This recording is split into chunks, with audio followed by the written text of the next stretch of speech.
Hello, today I will show you how to replace your laptop screen and how to fix the screen's problem.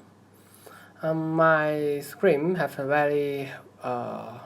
some virtual lights on the screen. Like here has the yellow line, and as it was increasing more and more, and I need to replace a new no, not a new one. It is the second hand. It is this truck disassembled from some machines, but it was a perfect LCD screen.